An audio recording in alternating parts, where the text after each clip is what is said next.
I'm really excited to do this. So I'm here today to talk to you about why a diverse team is crucial to startup success, but I want to take a step back and really challenge you today if you're not part of a startup. So some of you maybe are part of like a larger team or a larger corporation. Regardless of your context, you could literally just cross out startup here. And I promise you that you will walk away with something that you knew to learn today that you didn't know before. So that's my challenge to you. And then obviously when we have time for Q&A at the end, you can let me know if, I made myself an honest woman here and like you did learn something, but I've heard a lot of people get a little bit confused, like, oh, it's just startups that you're talking to. And it isn't. I'm definitely speaking to everyone here. Diversity, equity, inclusion, all of those things, super important and critical, regardless of the size of your team or the size of your business. So again, my challenge to you today is to put this in your context. We'll talk a lot about your context throughout the morning or afternoon through your time. So my name is Melissa Jurkoic. As I mentioned, I'm the co-founder of Diversifying, where we really focus on allowing leaders and team leaders, CEOs, directors, whatever your context is, which is super important in your own role, really raise the level of action to meet the level of conversation around diversity, equity, and inclusion. And it's gotten more confusing, right? Like E showed up on the front, like it was just D&I, and now it's DE&I, and we'll talk a little bit about what that means as well today. But we're here to simplify and try to give you some action steps so that you know what you can do and where you can do it. Okay, looks like my camera is not activated. Let me fix that for you so you guys can see me. Okay, here we are. Sorry about that. So again, hello everyone. My name is Melissa Jurkoic, a co-founder of Diversifying, CXO of Adaptation. Adaptation is a startup, so a tech startup here in the state of New Hampshire in the US. So that's where I'm coming to you from this morning, my time. I know it's the afternoon where most of you are. So at Adaptation, we focus around user experience. And so it's really important in that context as well to appreciate and understand your users, right? And so from there, how does diversity even intertwine or intersect with that? Well, it really does. So experience is a unique thing. We all feel it uniquely. My role is Chief Customer Experience Officer, which means I'm really focused around how our customers are engaging with us and how we're handling our relationship with them, as well as how we're delivering value to them from the moment of the first conversation, even in the sales process, all the way through to execution and then beyond launch and helping them in a support and stability motion. So experience very much intersects with diversity because obviously you are a unique individual. And so how I deliver value for you is different than how I might receive value or want to feel. So my roles very much intersect as well as, complement each other, I would say. So I'm here to talk to you about all those things. And I want you to know that during this presentation, I'm going to share information and data points that are specific from the startup context. So I told you just a second ago that you're going to gain value from this regardless of what your context is. I believe that to be true. You can tell me at the end if I did that. But the stats are definitely from the perspective of a startup. And there's a reason for that. It's widely studied. It's kind of a great phenomenon right now. So many startups were born during the pandemic. A lot of new businesses were started. People had time to think about ideas and cultivate them. And there was a lot of funding exercises that happened as well. So it was an interesting time in the world. So there's been a lot of focus around diversity in startups. And so it's top of mind. Therefore, there's a lot of data. So that's where I'm going to focus my talk today. It's also, as I mentioned, really relevant to my own context. So I work at a startup and I also have worked with startups. So Diversify Thinking really focuses around, again, like leadership or whatever the role is in an organization, understanding and appreciating their perspective and their unique challenges with diversity, equity, and inclusion. So that's where the information comes from today, but I want to just be crystal clear about that. So it's interesting that we all think we know what diversity is. We're like, oh, it's being different. Oh, it's the de facto things about the color of your skin or your gender, right? Which is even that is more complicated than it used to be, 10 years ago. I challenge you that diversity, I love this quote because I challenge you that diversity, like Diversify Thinking and, our own brand, is really about thinking as an individual, but coming together to do that. And so again, I really love this quote by Malcolm Forbes because it really embodies that entire concept. So think about diversity as the idea of everyone being able to represent their own unique perspective and their own opinions and maybe unpopular opinions, and come together and be allowed to openly receive and share that information, but still representing their own unique perspective. And that's what we think about diversity as, because we think that's where the magic happens. So why I say that is, what we see with a lot of, we'll get more into this in just a second, but what we see with a lot of leadership teams or teams in general, whether it lacks diversity. So think people look a lot like each other. It's a very homogeneous culture. We see a thing called groupthink, if you know what that is. And groupthink really is just like everyone nodding around the table. There's no conflict. Nobody disagrees. Everyone's like along for the ride. And it seems so easy. And it is. It's actually a lot easier to have a lot of people all around a table agreeing all the time. The unfortunate side effect of that, which hopefully I'll prove to you today, is innovation doesn't come from that. The magic doesn't happen there. It's status quo, complacency. That's what is bred in that environment. So that's why diversity, thinking of this as like really thinking differently, but coming together with that diversity of thought, which is something I'm super passionate about, and we talk a lot about with Diversify Thinking, is cultivating diversity of thought. And so we believe that's the true heart of diversity.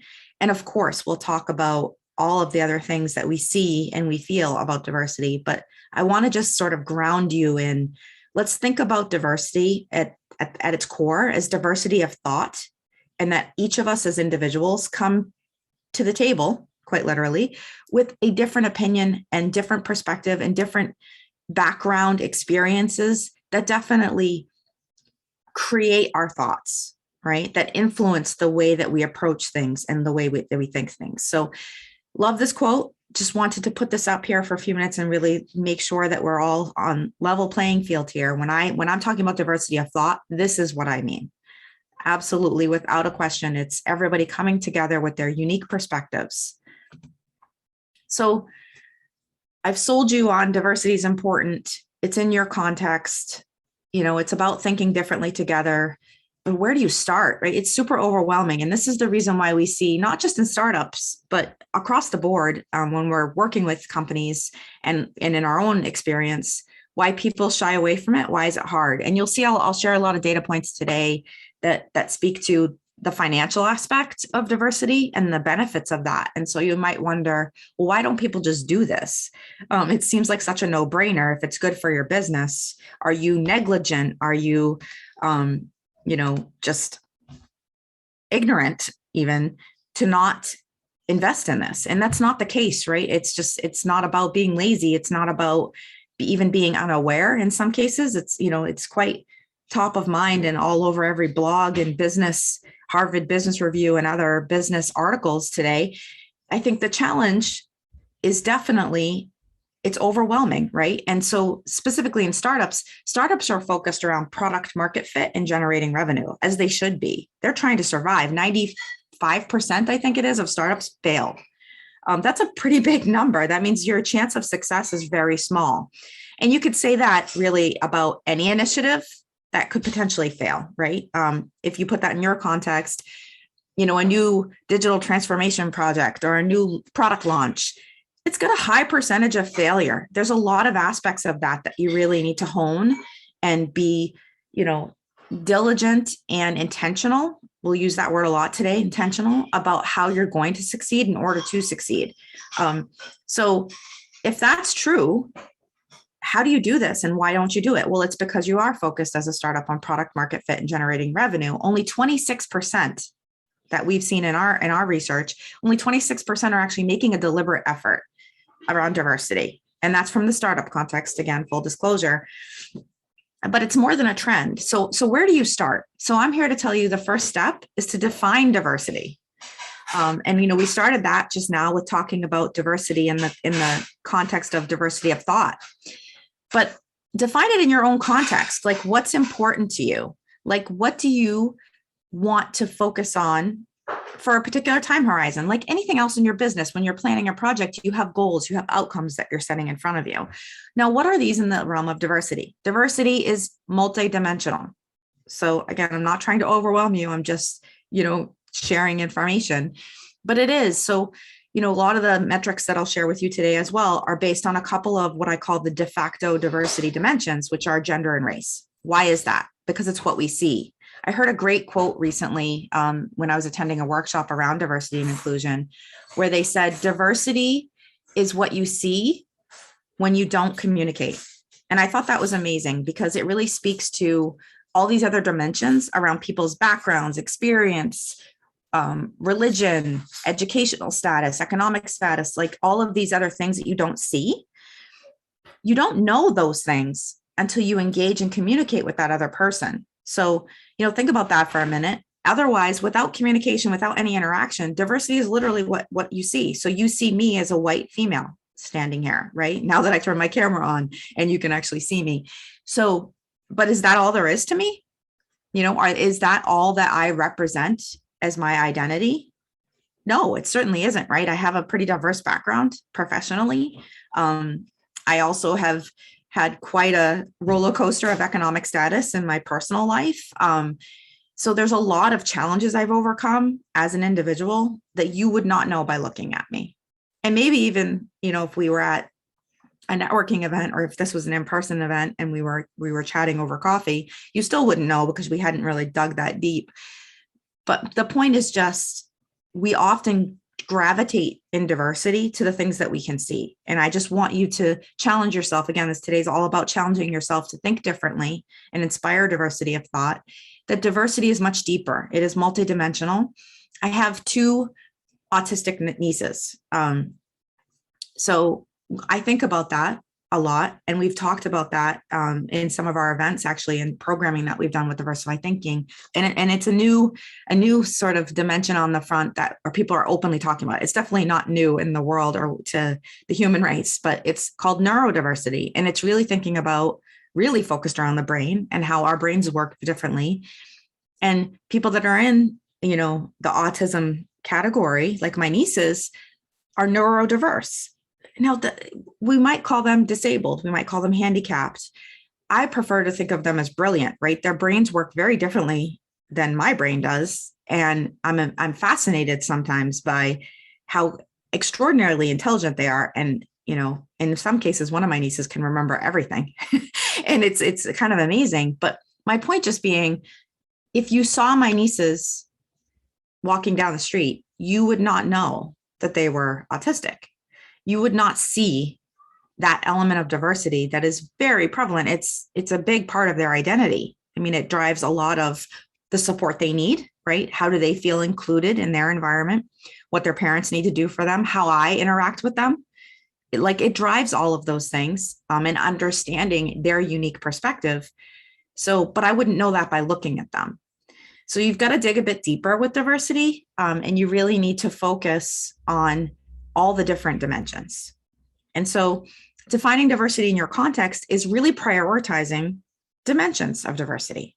So it's understanding, where are you today and where would you like to get to? What are those outcomes or goals that you want to reach? And maybe it's within a year, maybe it's within 5 years. So there's been a great goal that I've heard was kind of all the rage for a while. Let's hit the goal of gender diverse, like being 50-50 male and female by 2025. So there was like a lot of, swag and things I would get at different conferences that were 50-50 by 2025. A lot of different companies were embracing this. I think it was an amazing goal. I think it still is. We still have time. There's, just short of 4 years left. So how did they get to that? Well, I can't speak for them, individually, how they got to that. And maybe it was a bit gimmicky, actually, to be fair. But I would love to believe that they looked at their existing organization and that gender and the lack of diversity in gender, maybe they were primarily white males or primarily males, regardless of skin color, and decided that they wanted to focus energy in bringing more women into their organization. We see this a lot in women in tech, right? And that's been a big part of my volunteering and working with Diversify Thinking is focused around those communities for women in tech, because we are underrepresented in technology, especially in leadership roles. So again, I'm not here to tell you have to focus on all the dimensions of diversity, because that is overwhelming, right? And that's where we get paralyzed and just we don't start. I'm telling you, you need to define a point where you start. And it's okay if it is one of the dimensions that you can see, like gender or race. But the most important part is nailing what that is for you, defining it. And then I'm here to tell you, you should write it down. And you should write it down just like you write down your mission statement or your own personal goals or your to-do list in the morning, or for the week, or, however you do your personal planning. It's that important, because if you don't write it down, you haven't committed to it. And if you don't write it down, it's really difficult to get people to rally around it. So it needs to become, like, again, just as important and a first-class citizen, just like your mission, for your overall organization or for your team or whatever, however you embrace goals in your context. So define it, what dimensions of diversity are important to you, and write it down. Like, these are the keys. This is step one, right? This is like, how do I know if I'm going to be making improvements if I don't know what I'm striving to do? So it's really defining your goals so you can start to build a roadmap and a plan to do that. So you get it's important and you need to write it down, but when do you start? So now you know the what, but when. And I'm here to tell you, you're probably already too late. And again, I'm not here, not doomsday here, although it's super gray here in the Northeast in the US today, but it's not all doom and gloom. There's still hope. But what I want is a cautionary tale. I don't want you to accrue diversity debt. And so what is diversity debt? So for those technologists here, and I know it's a Java conference after all, so hopefully most of you are really techie. You've probably heard of something called technical debt. I promise you that I have heard of it. I've also had my hand in creating some. So again, it's not because I'm a bad person or because I was lazy or irresponsible as a coder when I was an engineer. It's because sometimes we have to make tough calls. We have to make shortcuts to be able to deliver on our goals. So maybe we had a very large initiative in our roadmap date that was probably unrealistic. Sound familiar? And we had to maybe not build things the way that we would have built it if we had all the time in the world. Maybe we had to sort of forego fixing things that were always a little bit broken or not optimal. Maybe we had to rush to build something and leave other things on the table that we would have otherwise included. Maybe we didn't comment on our code very much because we didn't have a lot of time. Maybe we didn't have great code review practices. Whatever it is, it's the thing that you leave behind you that creates sort of this landfill that we're not proud of, right? Nobody's super proud of technical debt. Like, we don't look back and go, look at all that technical debt I created. We typically look back and say, we'll fix that, in the future. We can't do it now because we don't have time, because we have deadlines and we need to, satisfy the obligations we made to our exec leadership and our customers. So we'll go back and do that later. And newsflash, you never go back and do that later, right? We know this. Hopefully, if I could see all of your faces, you're nodding and like, yeah, Melissa, I feel that. We never go back and fix those things. Again, not because we're bad people, because guess what? We get another project or another product release on the heels of that one. And it's equally as important, maybe sometimes more important, because it might be fixing issues from the prior release. And we have a deadline. And in some cases, also maybe not realistic or just, super urgent. And we have to move forward. And so we're always moving forward, which means we're never looking backwards, which there's positive sides to that. But debt and building that up behind us, it doesn't get smaller, like if we don't chip away at it. So my advice is start right now. You're already behind, so that you don't accrue this thing called diversity debt. It is real. Large organizations feel it and they struggle even more. And that's why selfishly, sometimes we like to work with startups, because they're at such the raw beginning stages of forming that storming, norming, forming stage of their team, that honestly, it is easier for them because they're starting from the ground level. So from day one, they can build an equitable and inclusive environment so that they don't accrue diversity debt. That doesn't mean it's hopeless if you're not part of a startup. Remember, I told you, like, I wanted you to put this in your context. So, I'm not here, again, not all doom and gloom. I'm not here to tell you it's all lost, there's no hope. but it's definitely easier. So the key is you got to start now, wherever you are in your journey, and chip away at it, and not accrue more debt behind you by ignoring it, because it doesn't get easier. It only gets harder. So that's you know what it is, and you've defined it and written it down, just like your mission statement. And you know you need to start right now. That it's super important. I have a great story that a COO at a startup, actually, who I met at several events that we were hosting locally around women in tech. He called me one day, this gentleman, Jeff, and I was at my desk at my full-time job. And he called me and said, I need help, Melissa. And I was like, oh, geez, Jeff, how's it going? I'm sorry to hear you need help. Is everything all right? And he said, yeah, I was in our leadership meeting yesterday, and I looked around the table and I saw we were a bunch of white guys, and everybody was nodding at everything I was saying. And I just feel like that's a problem and we need to do something about it.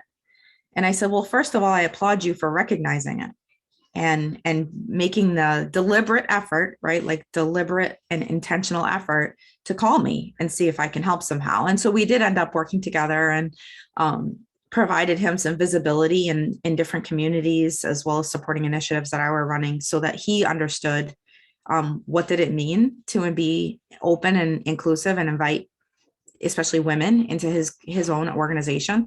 But the moral to that story is, like, he knew that he had already accrued some diversity debt, right? He was sitting around a table, and remember that groupthink that I mentioned, at the kickoff of the presentation, it was a bunch of white males sitting around the table agreeing with each other. And he knew that was going to be, detrimental to the future of the business as they were in the early stages of their startup, and that they were going to miss out on some really interesting conversations and conflict. And it was easy because they did all agree with each other. But remember, easy is not better. And for business, it's actually detrimental, because you don't get the innovation. The magic doesn't happen there without the conflict. So kudos to him for recognizing that and for pulling me in to try to help. And that's what I recommend to you. Like, reach out to people to help. Once you acknowledge and define what diversity means to you, where do you need help? Is it in gender? Is it in race? Is it one of these other dimensions? And what's important to you as a business? Where do you want to cultivate that diversity and inclusion?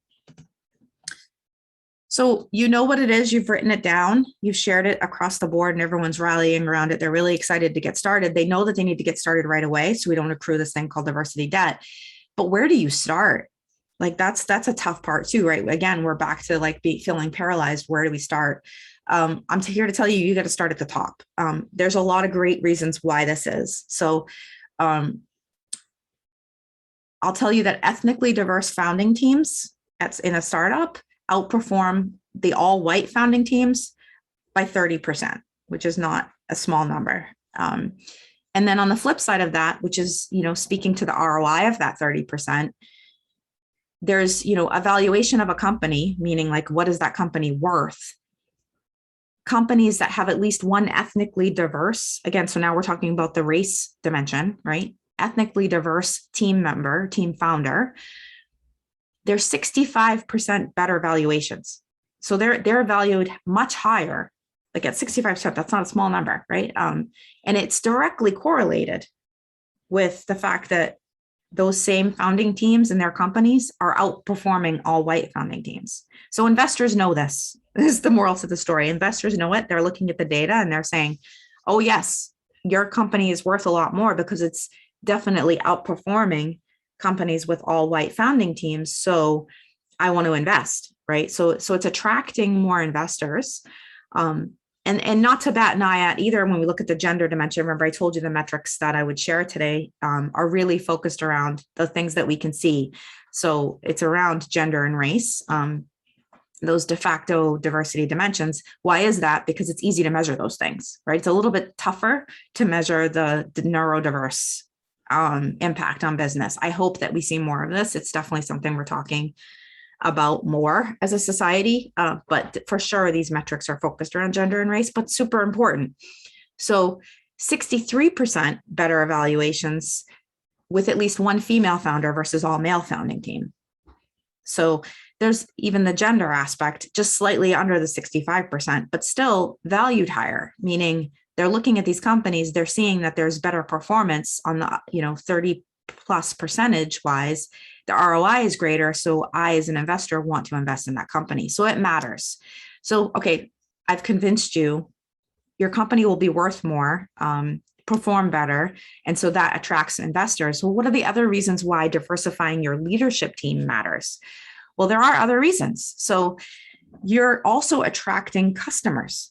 So you're diversifying your leadership team is also diversifying your market, which should be really clear why that's important, right? If you're only targeting or attracting a very specific demographic or a specific target market, and everyone else doesn't feel like they can relate to you, then you've lost out. That's obviously a big business hit. You've lost out on attracting those people. They're not going to be your customers.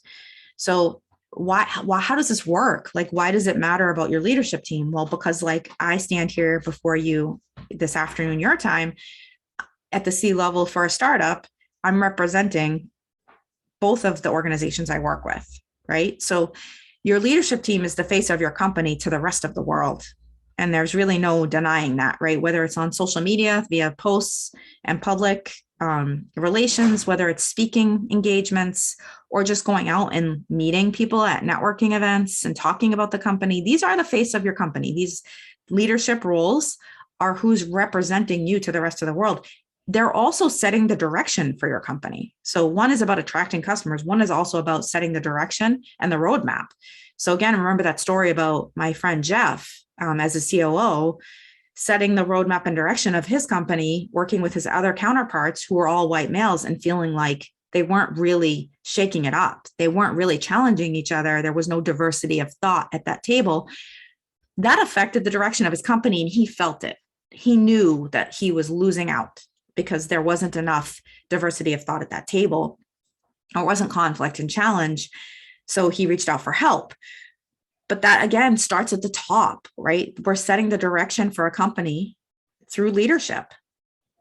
So it attracts your customers, it attracts your investors, it sets the direction of your company. It really represents the future. And also 2/3 of job seekers today, 2/3. So again, big numbers. We're back to, the big numbers here. 2/3 of job seekers consider diversity an important factor in diversity at leadership, because you know what they do? They go onto your website and they look at your leadership team.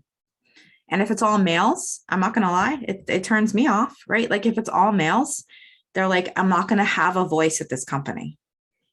So you're also attracting the future team that you will recruit. And this is a very important factor and consideration for people out there looking for a job.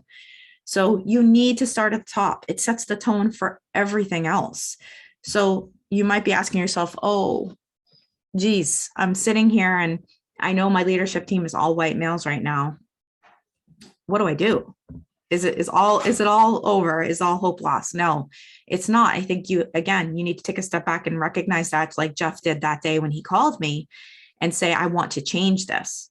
And be deliberate and intentional about that, which also means, by the way, looking internally to who do you already have in your organization? Maybe you already have a rock star, if it's for gender, a rock star female.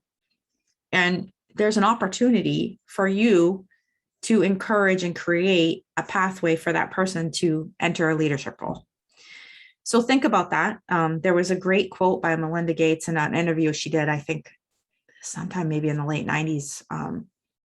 And she kind of calls BS on the pipeline problem. So you'll often hear, we'll talk about this too with recruiting, but you'll often hear people say, there's just no women out there. Like, again, focusing on the gender dimension of diversity.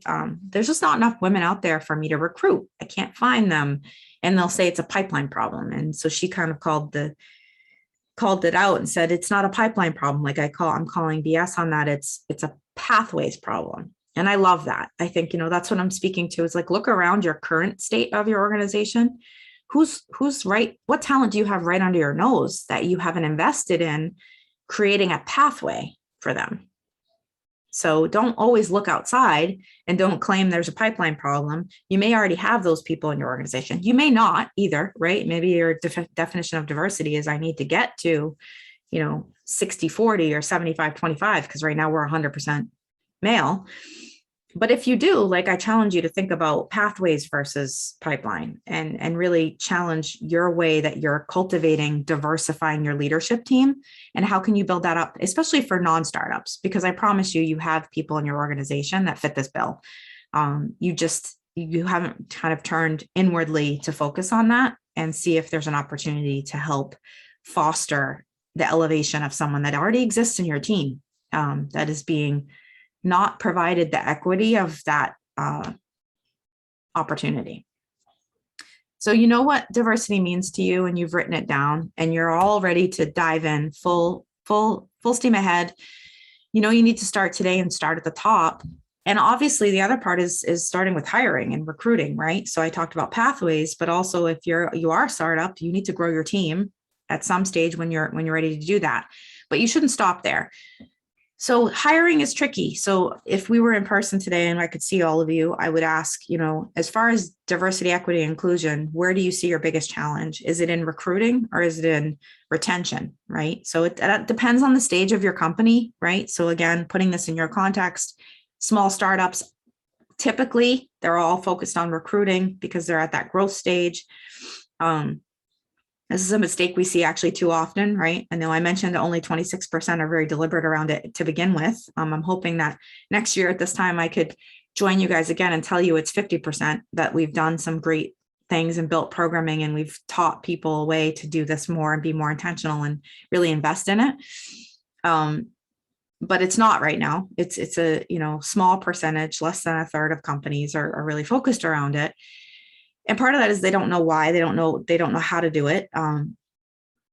But so that they're also focused on the recruiting side, which is super important. But I'm also here to tell you that we'll talk about this in a second. You know, inclusion isn't about recruiting solely, it's also about retention. So really interested to see where people are thinking that they're gravitating, where their problems are, whether it's in the, you know, recruiting or retention. But if you're focused on recruiting, which at some level, if we're always growing, we are focused on recruiting, what are the things you need to know?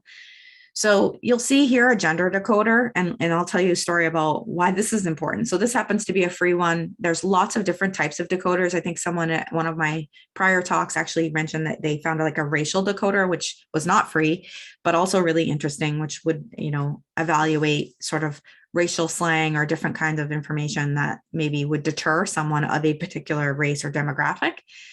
This one is around gender. And so at Adaptation, like most startups, we kept our job descriptions pretty light. You know, why is that? Because again, in the startup context, we know the type of person that we're targeting, and, you know, the personality, the flexibility, you know, the dynamic nature of the person that you want in that environment, being able to work in a fast pace, you know, being able to adapt to change.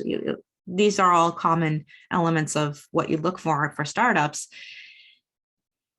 So we kept our job descriptions light. This is pretty typical. And that's also because your roles can flex, right? Like you might be hiring maybe for a particular role, but that role really could flex as your business changes, because again, you're focused on product market fit and generating revenue. So when you're focused on those things, you know, you have to be flexible and adapt and be able to pivot fast, right? Pivot is a big word in the startup space, so that you can fail fast and go to the next thing. So that means that people's role, you wear many hats, right? We've all heard this. Your roles can change slightly. So that's how we would write job descriptions, to keep that open dialogue around, you know, more about who you are and your experience that you bring to the table, and less about the exact what your job's going to look like on a day-to-day basis, because quite frankly, that might change, not necessarily from day to day, but certainly from week to week, and sometimes from day to day, depending on where we are as an organization, if we have existing customers, et cetera. So that being said, we had our job descriptions were pretty light. So our head of people ops at the time ran this gender decoder against our job description. And we were kind of shocked at the language that was clearly, you know, representative of maybe masculine tendencies that the gender decoder identified. And we're like, holy smokes, like these job descriptions, by the way, were written and reviewed by women.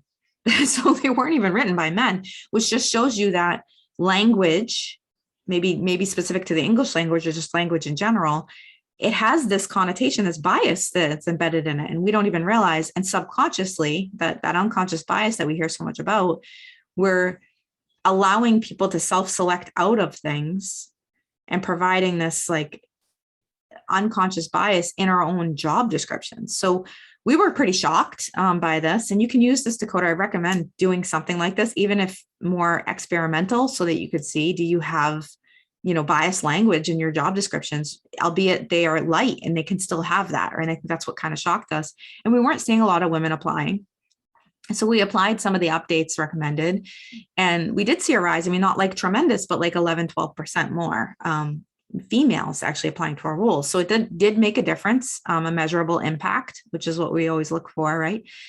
So I do recommend doing that. The other thing, again, speaking to like keeping your job descriptions light, is some job descriptions, when they're 2 pages, a page and a half long, we're also speaking to different people. So I've said this, I told the story multiple times, and it resonates with me because I am this person, I am a female.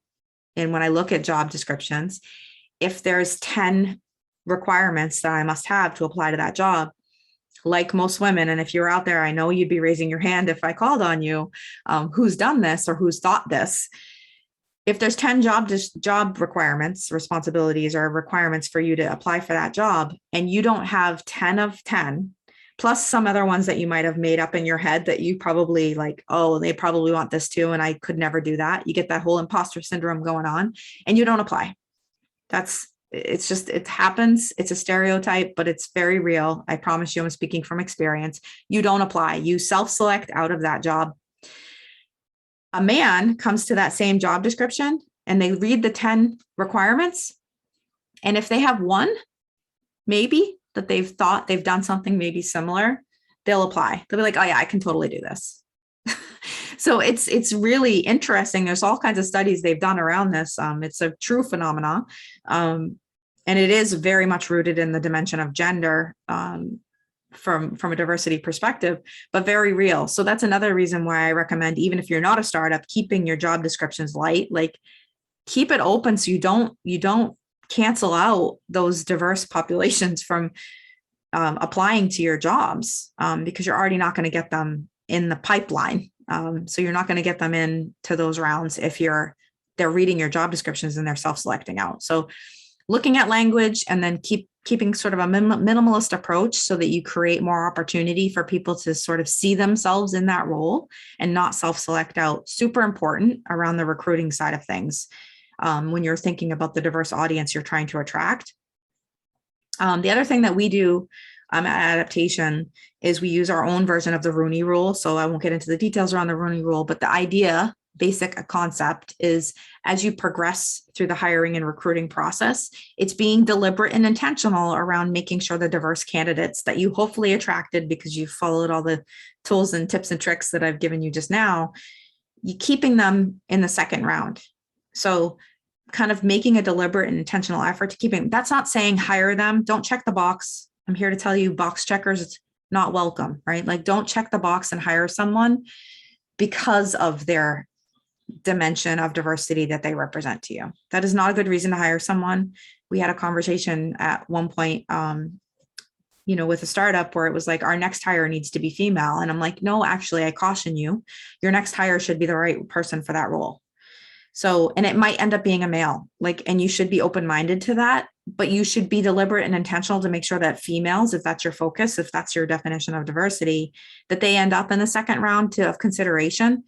And what's interesting is what we see and what research shows is that those diverse candidates that you've been intentional about keeping in the process through your application of the Rooney Rule, they are the ones that end up being the right person for that role in most cases. And so that's the benefit of it. That doesn't mean that, again, do not hire someone because of this color of their skin or because of their gender or whatever dimension of diversity you've defined as important to you. Make sure you're hiring people based on their qualifications and how they would perform in that role. Because the other side effect of that is, if you're a box checker, now you've invited them in, but they're not going to feel welcome and they're not going to be successful, which is going to be a bad outcome for everyone. So definitely be deliberate and intentional, but don't check boxes. Like, make sure that you understand the difference, because there is a difference. So I'm saying you should start with recruiting, but not stop there. And part of that is the inclusion side of the house. You know, what is equity inclusion? What do those things even mean, right? There's all sorts of analogies that people talk about, like inviting someone to the party, inviting them to dance, but then like giving them what they need to dance.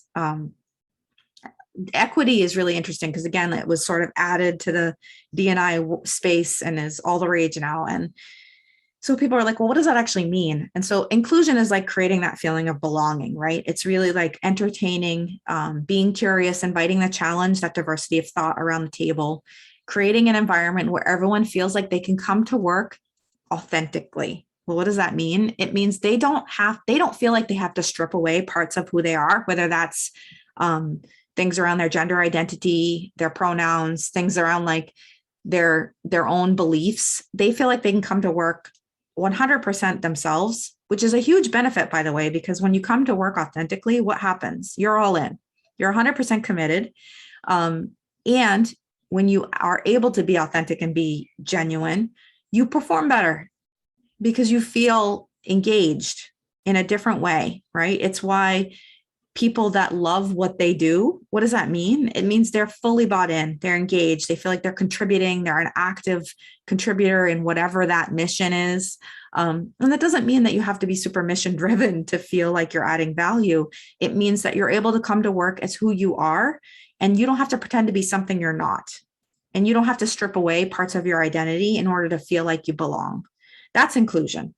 Like, it's really around the belonging side of thing, and how do we create that for people? And then equity is about each unique individual, right? So inclusion, you could say, oh, great, we're going to make sure everyone feels like they belong, but you're missing out really. And I think that's where equity came to the table, on making sure everyone has the same opportunities and what they uniquely need in that environment to feel supported. So that's where all these things come together. It's like equity of opportunity and equity of support. Like, individuals, like people that are neurodiverse, that have anxiety disorders, are going to need a different style of working than people that don't have that as a need. And how do you do that? Again, remember, I told you this is not easy. It's hard. It's why it's why a lot of people aren't focusing on it. It's why I'm here talking to you today, because I want to stress how important it is and the value on the other side. So what is this 1.7 times here? So it's almost 2 times, right? 1.7 is very close to the number 2. Inclusive companies that do this well, again, it's very difficult to have this equity and inclusion, get it right. But those companies that are doing this right are 1.7 times more likely to be innovation leaders in their market. That's pretty awesome for their business. They're seen as innovation leaders in their market, and they're getting this right. And what's the correlation? You're like, Melissa, I don't get it. How are those two things related? Remember, I told you that like ethnically diverse founders outperform all white founders by 30%. Remember, I told you diversity of thought is bringing people that think differently together and making them feel like they belong and they can share their opinions and create that conflict and challenge each other. Inclusive companies create innovation. Innovation comes out of conflict and challenge, right? So that is the ROI for your investment here. So it's an investment. It's not easy. It's going to take deliberate and intentional effort. But what's on the other side of that is metrics like this, you know, not just that your company performs better, but you're actually seen as an innovator, because amazing things, the magic happens when people are not agreeing. You know, I tell people, let this be your superpower. Let this be how you compete in a market that may be saturated. But what if your company is the diverse company that's actually going to innovate over these other old and tired companies that aren't diverse? And even though they've done it before you and you're coming in after, you're going to disrupt them because you're going to be open to this. Like, let it be your superpower. You know, we talked a lot about, you know, the different dimensions of diversity and creating this, you know, inclusive environment to invite challenge. And it does start at the leadership team, which we already talked about, but you have to be open to it. And it's not easy. So how do you know if you're making progress? And, you know, I think like anything else in business, you need to measure it. I said something earlier about like, it's awesome when we were able to see like 11 to 12% because we could actually measure that we had made an impact. And I think measuring your impact is something that each of us personally would love to be able to do. I'd love to know tomorrow or later today if I had an impact on any of you and what percentage of you actually felt something from this talk, right? Like those things, I'm very data driven. So it really helps me focus on, if I impacted only 1% of people, how can I create a better impact the next time I give this talk? Like what did I miss out on? What should I focus more on? Should I have given them more tactical, action steps they could take individually? So like, I'm very data driven, but I recommend that data driven decisions around diversity are really crucial because that's where you're going to see change. That's where you're going to be able to measure your impact. So knowing where you start from, when we talked about defining diversity, where are you at? So if you define diversity and your context and the diversity that you want to focus on is the gender dimension, where are you at today? Are you 50-50 already? Are you 70-30? Like what is the percentage split? For whatever dimension that you're focused on, what are you today and where do you want to get to, right? So now you have your targets and you have your current state. You can look between baseline and target and you know how far away you are. So that's first and foremost. You got to lay the foundation when you define it. How do you know you're improving? So you got to start to pay attention to trends and watch for patterns within your organization. So what do I mean? Who are the last 5 people that you hired? What do they look like? What dimensions of diversity do they represent or don't represent? And does it align with what you said your definition was, right? And looking at some of this from the ground up as a foundation is important too, because it can actually drive your definition of diversity. Who are the last 5 people that were promoted? Remember that thing I talked about with pathways? I have this whole talk cultivating right now around sponsorship, which really focuses around how to build those pathways. But like, look at your last 5 promotions. Were they all white males? Did they all look alike, regardless of what dimension of diversity they represented? Were they all with similar backgrounds? Like these things matter because they tell you what your current state is. They also tell you what your behaviors are. And that's what we're trying to change here, like how you're thinking about these things and how you're executing against it. And then who were the last 5 people that left? Again, super important metric that really tells you about inclusion. How are you doing with equity and inclusion? Do people feel like they belong? Because if they feel like they belong, they're less likely to leave. So really measure these things, pay attention to patterns and be able to adjust if you need to, because maybe what you're doing is actually making things worse. It happens, right? We make decisions and then we measure and then we're like, oh, that didn't work. Now we're seeing people leave. So understanding that, we did exit interviews. That's really common. I recommend incorporating stay interviews, right? How do you know if what you're doing is working or not working, where you need to improve? Ask. I talk about this when I do a user experience talk as well. It's really like creating feedback loops. It's just as important with your employees as it is with your customers and your users. Like you don't know if what you're doing is working if you don't ask. So ask and listen and measure those things so that you understand where you could improve. Get it right from literally the horse's mouth, right? Like get it from these people that feel or don't feel like they can come to work as their full selves. There's like simple questions you could survey all your employees. Like ask them, do you feel like you have to sacrifice your identity at work? It's a binary question, yes or no. If a lot of people are saying yes to that, or even 10% of your employees are saying yes to that, you have a problem, right? Like there's something going on there. So really recommend creating those feedback loops and measuring your impact and understanding where you are. So quick recap, and then I'm happy to take any questions if anyone has any. Again, we talked about this quite a bit, but like defining diversity for you.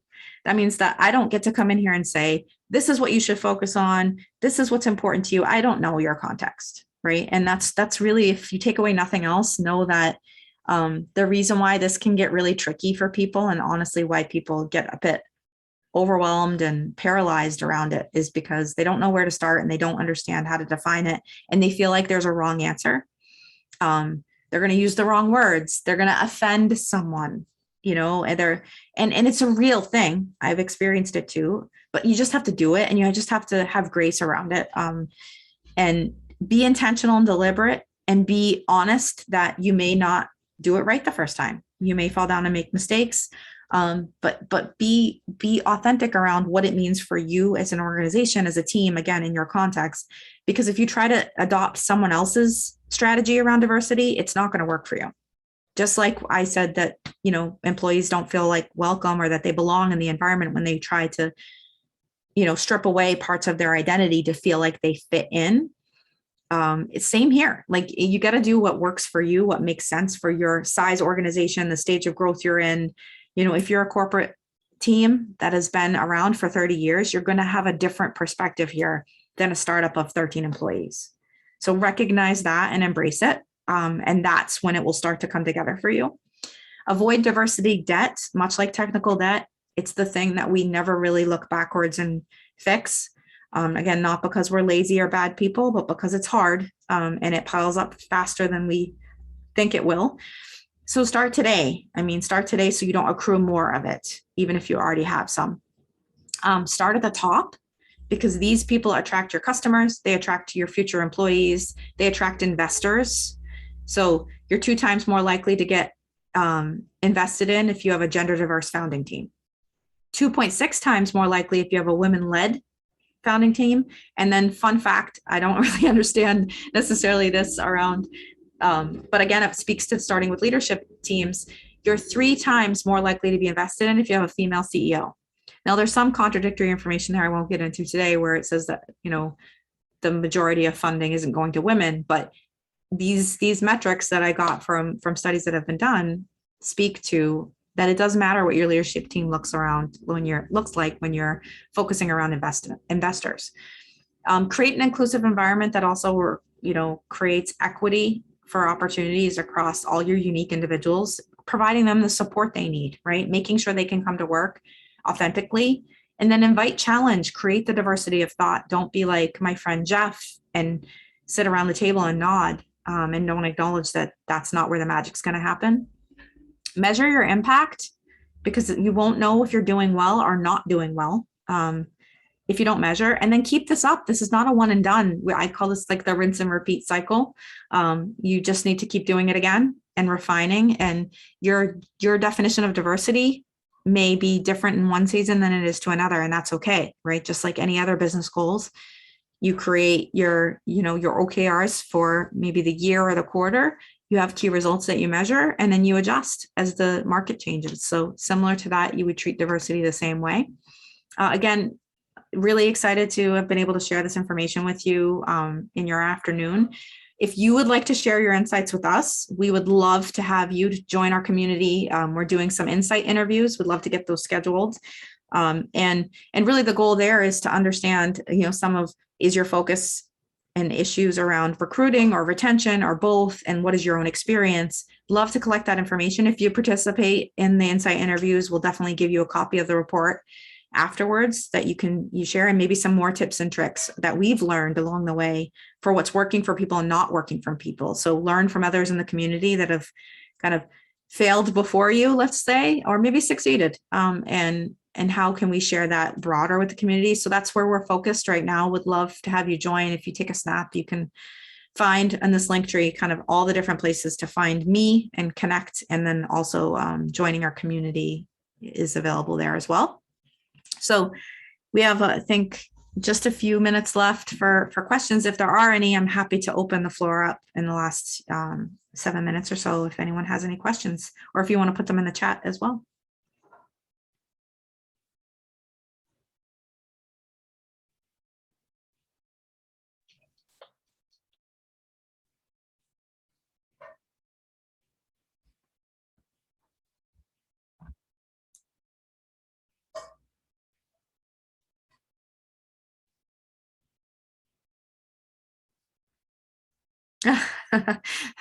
Thank you, Miriam. Yeah, it's funny too, because there's a whole organization here in the States that it's called Innovation Women, actually, and it's a speaker bureau, but it's focused around female speakers. And the founder of that bureau, they're focused. It's just funny that you mentioned like being a female speaker, right? They're focused around diversifying the stage, essentially, right? That's kind of their mission.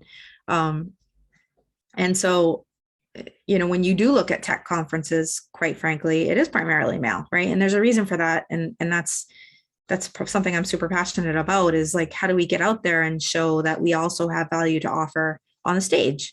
So I think, our perspective, like I mentioned throughout this talk, is, different for lots of reasons. My experience is very different than any of the men that are in attendance today. I don't think they would disagree with me. And that means I bring something different to the table. It's not that it's more or less than what they bring to the table. It's just different. And I try to always think about that, in all the bias that we have society wide, that we often think about, oh, well, we need these people again, like, don't be a box checker, right? I think that's what I'm always focused on. It's not that, it's that we want all these different perspectives. But thank you. I loved speaking with you guys. I'm actually speaking again tomorrow, a different talk, that user experience talk. So would be happy to have you guys join me then as well.